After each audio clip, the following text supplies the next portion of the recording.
And you'll see that if you want your vegetables to be a little more crispier, you might want to just cook them for 3 minutes or so. If you want your vegetables to be a little more soft, you might cook them for 4 to 5 minutes. But you don't want your vegetables to be too soft, because it'll be a real mushy pot pie then. Okay, we're going to let this just cook for about 3 minutes or so. While your vegetables are cooking on the stove, you'll want to get out your Pillsbury Grand biscuits and follow the back of the recipe. And make your biscuits and put them in the oven. You should have 8 biscuits. It's an 8 count. Put them in the oven and bake them how the directions say. And then once your biscuits are done being cooked, you let them cool for about 5 minutes. And then you cut them in half. So you have 2 halves. And then set them aside while you're making your filling. Okay, now that your biscuits are in the oven cooking and your vegetables are cooked on the stove here, we're going to take our chicken. We have about roughly 2 cups of chicken here, maybe just a little more. And we're going to add it to this here. Add it to all your vegetables.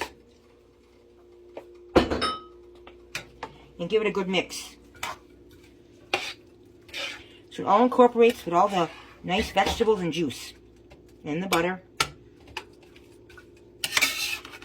And while this is cooking on about number 7, we're going to get 3 packages of chicken gravy, and we're going to open them up, and we're going to put them in your kettle, and we're going to follow the back of the packaging and add our water to it, and boil that on the stove till it gets nice and thick. And we're also going to add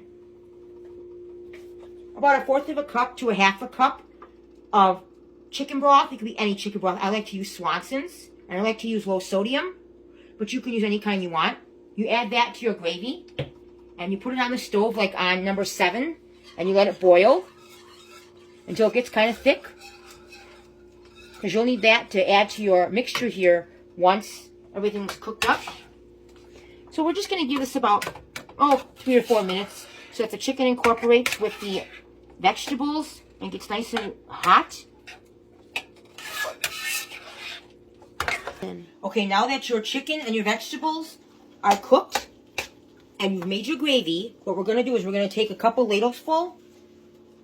Actually, what we're going to do is we're going to move your gravy right off the stove onto the next burner. And we're going to take a couple ladles, nice size ladles, and ladle it all over your chicken and vegetable mixture here. Make sure you put enough on, like maybe